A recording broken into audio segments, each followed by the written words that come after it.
Assalamualaikum warahmatullahi wabarakatuh. Salam sejahtera untuk kita semua. Pada video kali ini, saya mewakili dari kelompok 2 akan memaparkan konteks sosio-kultural yang sejalan dengan pemikiran Ki Hajar Dewantara. Dengan fasilitator Bapak Deni Braha Eskom dan pengajar praktik Ibu Reni Januarti MPD. Inilah anggota kami, calon guru penggerak angkatan 11.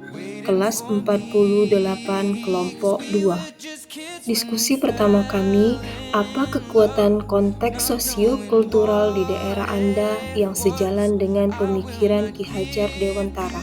Sosio-kultural yang kami ambil adalah Karnaval Desa Seri Tanjung.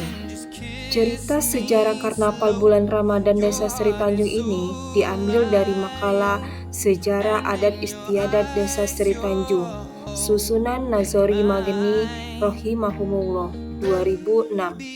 Pada tahun 1955 dibentuklah suatu perkumpulan pemuda-pemudi atas inisiatif Trio keempat Seri Tanjung, Haji Bunyamin, yang menjadi wadah Persatuan Pemuda-Pemudi Seri Tanjung yang disebut Organisasi Pemuda-Pemudi Seri Tanjung atau OPST, dengan tujuan untuk mempersatukan pemuda-pemudi Seri Tanjung.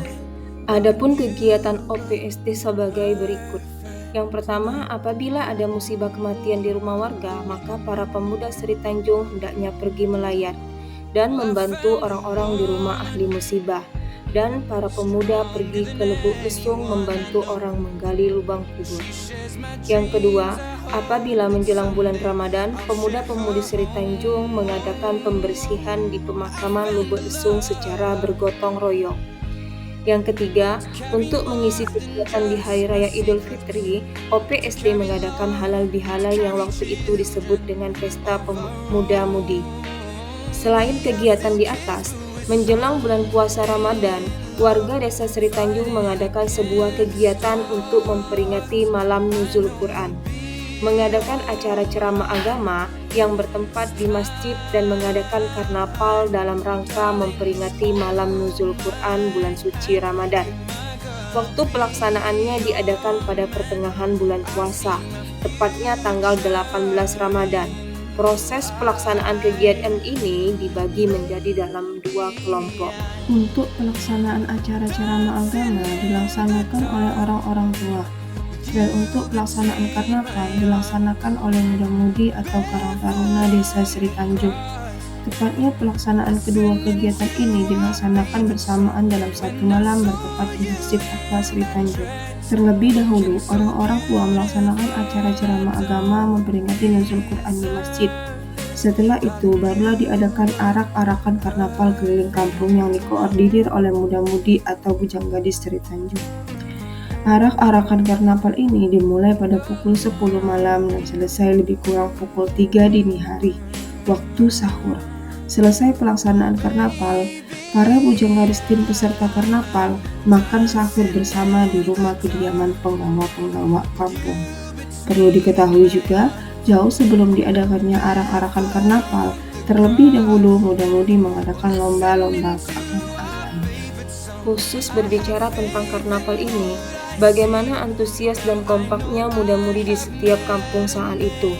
Dengan dibantu oleh sebagian warga lainnya, yakni orang-orang tua, mereka para muda-mudi bergotong royong dalam mengerjakan properti yang akan ditampilkan pada malam pelaksanaan karnaval itu. Properti-properti yang akan ditampilkan sangat dominan dengan kesenian dan kebudayaan umat Islam, sehingga karnaval yang sering diadakan di Desa Seri Tanjung pada bulan puasa bisa juga disebut dengan karnaval seni dan budaya yang bersyariatkan Islam.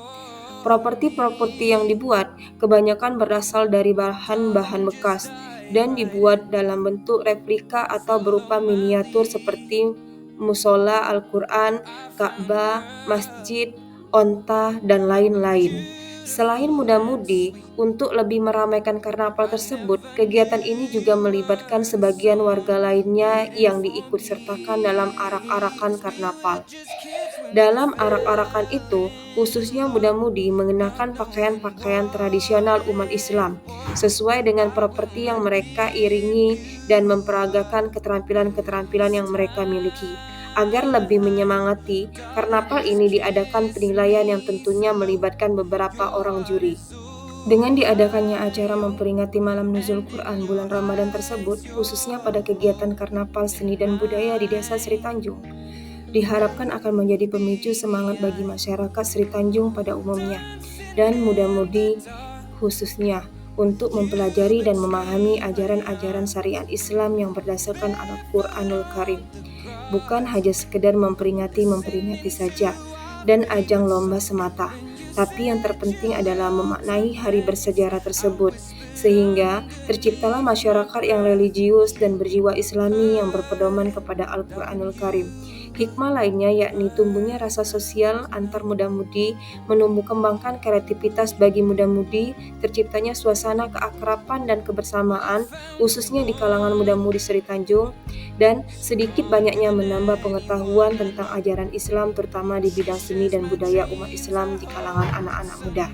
Dan yang jelas dapat mengharumkan nama Desa Sri Tanjung itu sendiri.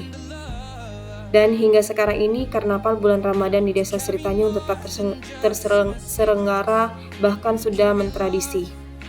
Lalu, bagaimana pemikiran Ki Hajar Dewantara yang dapat dikontekstualkan sesuai dengan nilai-nilai luhur kearifan budaya daerah asal yang relevan yang menjadi penguatan karakter murid sebagai individu dan juga sebagai anggota masyarakat? Menurut Ki Hajar Dewantara, pendidikan umumnya berarti daya upaya untuk memajukan bertumbuhnya budi pekerti, pikiran, dan tumbuh anak. Kegiatan karnaval yang dilakukan di Desa Sri Tanjung sangat relevan dengan pemikiran Ki Hajar Dewantara. Jika dikontekstualkan dengan nilai-nilai luhur kearifan budaya daerah, akan menjadi penguatan karakter terhadap murid sebagai individu dan sebagai warga masyarakat dalam membentuk sikap positif dan budi pekerti. Seperti karakter luhur daerah menjadi suatu budaya dalam tumbuh kembang anak secara holistik dan seimbang dalam menghadapi kodrat zaman. Diskusi selanjutnya yakni sepakati satu kekuatan pemikiran Ki Hajar Dewantara yang menebalkan laku murid di kelas atau di sekolah yang sesuai dengan konteks lokal sosial budaya. Kami menyepakati pemikiran Ki Hajar Dewantara yang menebalkan laku murid sesuai dengan konteks lokal sosial budaya yakni yang pertama, komunikasi, yang kedua gotong royong, yang ketiga tolong menolong, yang keempat kebersamaan, yang kelima kesatuan, dan yang terakhir adalah kesetaraan gender. Seperti menurut Ki Hajar Dewantara, anak-anak hidup dan tumbuh sesuai dengan kodratnya sendiri. Pendidik hanya dapat merawat dan menuntun tumbuhnya kodrat itu. Berikut beberapa referensi yang kami dapatkan untuk membuat paparan ini. Terima kasih. Assalamualaikum warahmatullahi wabarakatuh.